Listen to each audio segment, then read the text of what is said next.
should the government address these very sensitive divisions? Yes, I would say to you there is, actually, it's not even just the undertone, it's strictly religious, at least religious in the aspect of the targeted communities. It has been a little over a decade when this pattern of attacks, began, spreading across regions, different regions of the Middle Belt, primarily Christian communities, where an armed group would come in, basically kill tens, hundreds, put women through, unspeakable, things, and they take their leave. And it's on record that we've never had a scenario where we have had a direct confrontation between our security forces and these attackers.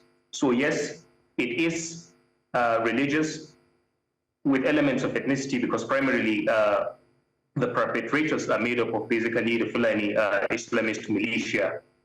And they have always been covered under false stories such as either bandits, hiders, and all of that. Sometimes a clear case of, a mission to annihilate the Christian peoples of the Middle Belt is made to look like a farmer-hider clash. Now, at this stage, looking at the patterns of attacks, whether on the plateau, at some point in time in southern Kaduna, Benue, Taraba, different parts of the Middle Belt, different parts of Christian-dominated parts of the Middle Belt, we don't have any option rather than to understand or come to terms with the fact that it's a genocide. It's a genocide, it's expansionist in nature. And to the question of what the government could do about it, I think, first of all, the government must demonstrate that it is not complicit in these massacres. And when I use the word complicity, I'm trying to bring the example of what just happened in Benue. Before this particular attack, we had a scenario where women, after an attack where tens were killed, women came out to stage a peaceful protest, and they were met by a brutal force of our security forces.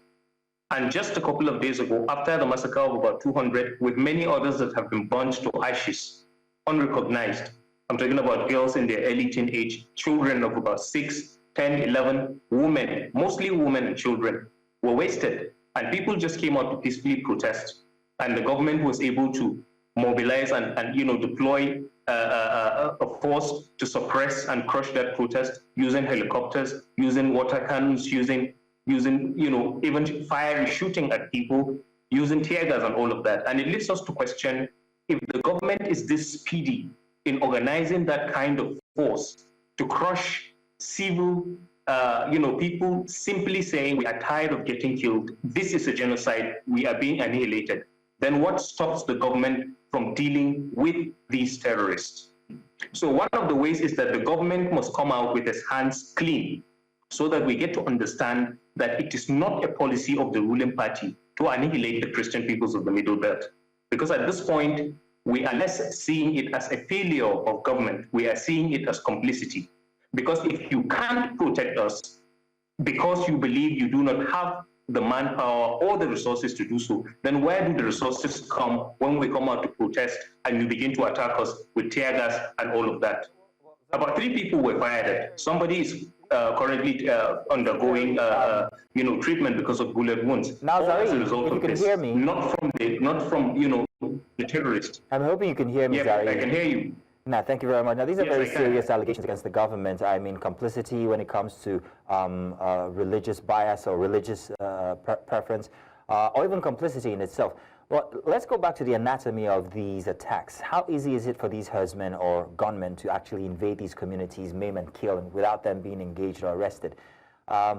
If you want to use your previous submission of complicity there, are you saying that the government has not in any way tried to perhaps maybe engage these terrorists?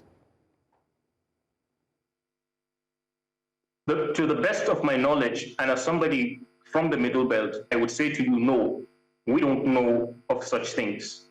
When I take you back to, I think 2022, there was a time when there was this particular massacre in Mongu that claimed about 400 lives. Now, until date, we don't have any idea of how many people were either arrested or whether the military went chasing them.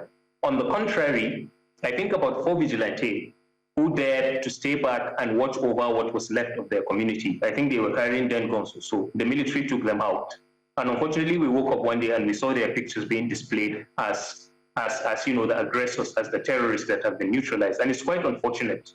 So because of this attitude, we understand it's easy to move such military hardware because, come on, jumping on a community and killing 200 people, you don't do that with bow and arrow. You don't do that with 10 guns. And then the time you will take, I'm not trying to stir emotions here, but those little girls and those children, that family, we don't know whether they shot them first or what did they do to them, but they were in a room and they were burnt almost to ashes. The length of time it takes to carry out these attacks leaves people wondering how far is the closest military base from there. That is one. And then the time lapse between when people just come out to say, government, you are ignoring us, there is a genocide, please do something. And then, between then and the time you are able to coordinate helicopters, you are able to coordinate armored tanks, you are able to coordinate a brutal force that will come and crush the protest immediately. It leaves more questions than answers. Now, Zariyi, so until the government demonstrates... Zariyi, if you can hear. Just a second, yes. Zariyi. I just wanted to get this in and ask regarding the Chief of Army Staff's recent relocation to Benue State. These hasn't stopped any killings in any way, has it? Or was that just a ghost type endeavor in itself, would you say? Yes, I would refer to that as a ghost endeavor. As a matter of fact, I think the recent massacre is more of a statement being sent that it's not exactly as if you have anything to do. And why I sometimes fear that this, I said, unless there is a clear demonstration that the hands of the government or the APC-led regime is clean, we feel that these people are enjoying a certain kind of cover, either directly from the ruling party or from key elements of the ruling party. Because you can't explain a scenario where they attack, they can kill 200 people, they've left. And so far, you've never had the story of anybody going into the forest to comb that forest and to, look for them. They could come in on motorbikes, they could come in on foot, and they go back to their camps. And they will never allow the people to arm. So I think the presence of the Chief of Defense Staff in that place is more ceremonial than actually anything tactical. Because the truth of the matter is that if it was serious, by now we should be seeing bullet-ridden bodies of terrorists, forests being combed and all of that. But it looks as if even the so-called special forces that are being assembled in Benue, they are meant to suppress any civil unrest or any protest from the people. And it's quite unfortunate. So his relocation there hasn't solved anything. I think it's just empty, it's ghost, and it's quite unfortunate. And I would maintain that unless the government demonstrates clearly that its hands are clean by taking actions that are actions that match the activities of these terrorists, then the people in the Middle Belt don't have an option but to believe that it is a certain policy to annihilate them for the sake of religious expansionism. And we have suffered these kinds of attacks for over a decade. Zariyi Yusuf, indeed, these are very worrying instances in Benue State. And News Central will continue to follow the progress of these stories, and hopefully, with the president's visit on Wednesday, would see an end to the killings. Thank you very much for joining us on the news.